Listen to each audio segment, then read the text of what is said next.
So did you do any research yet into the issues? Have you looked at the letters I spoke of and so on to determine the truth of what I'm talking about? Don't want to talk today? So the woman heading into the church there last Sunday, confronted me, and she initially came across as a neutral, more or less, member of the public.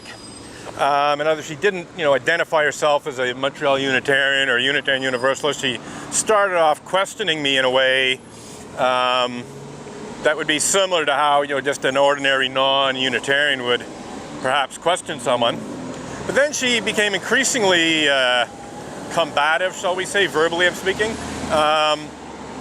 and dismissive and so on, which does happen occasionally. Sometimes non-Unitarian members of the public can be, negative and critical towards my protest, but she became increasingly critical and dismissive and so on, and then it finally became clear that she apparently is a fairly new addition to the Unitarian Church of Montreal, because it's not a person who I recognize, not someone who I've seen, coming here for months or years, and basically a new face. Anyway, she literally got in my face. Like, she started to get physically right up to within a foot or even less of me, literally getting her face right up, in mine, and becoming increasingly obnoxious and so on.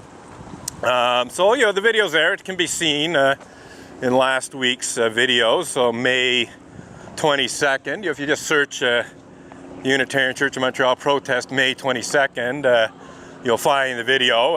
That's the one with her face filling the whole frame, because at a certain point I raised my camera and held it up high enough so that her face could be seen, and could be seen that it was very, very close to my camera, which I was holding at basically my shoulder level. So she was literally less than 2 feet away from me, and being very obnoxious and so on. Doesn't seem to want to talk today. Maybe she didn't realize that I was recording our interaction almost completely, and now she is probably not that happy that her less than compassionate behavior is now immortalized on YouTube, or as I like to call it, U UTube.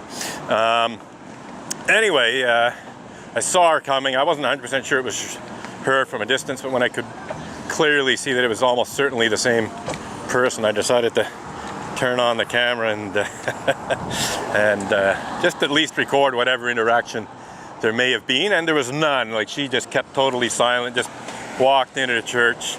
So considering how combative she was last Sunday, she seems quite chastened, and I suspect she's chastened because it came to her attention that her basically belligerent and obnoxious behavior is now available for anyone to see on YouTube.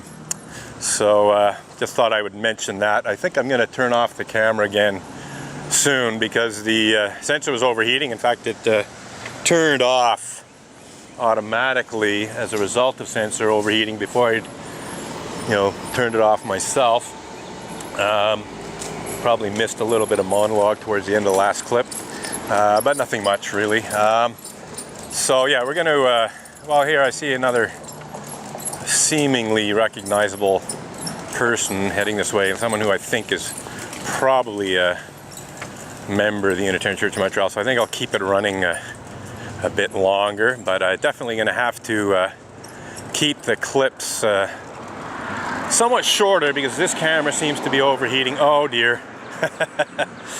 Here's the guy with the hose. So this is Stanislaus, or as I like to call him, Stalin-slaus. Mackiewicz, I think is his name. Anyway, it looks like he's gonna erase my chalk slogans. That's usually what happens when someone comes out of the church with a hose. So we'll see.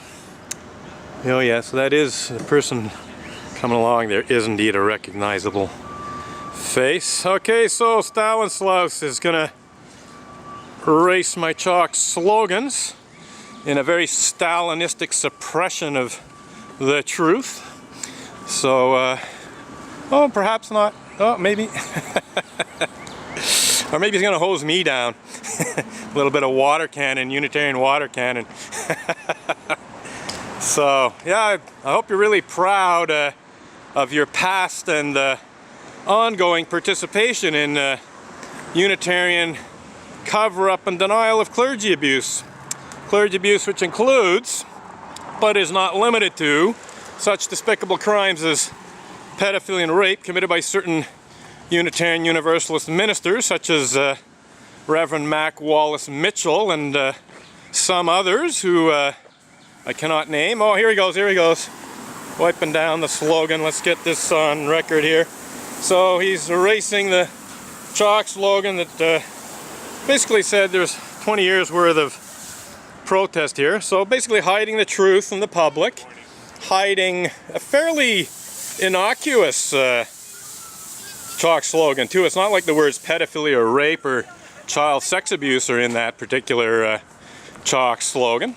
So this is, as I said, Stalin-slaus, and I'm not sure about his last name, but I think it's something like Mackiewicz. But he's definitely Stalinistic in his behavior in terms of erasing the truth with the hose in this case. And you know, basically, there's not much difference between hosing down chalk slogans and burning books. So I hope Mr. Stanislaus here is very proud of himself. So there he goes, hosing down another slogan here. So yeah, erasing the truth. This totally violates Unitarian Universalist principles, by the way. This is in total disregard and violation of at least 2, if not 3 or 4 or 5 Unitarian Universalist principles.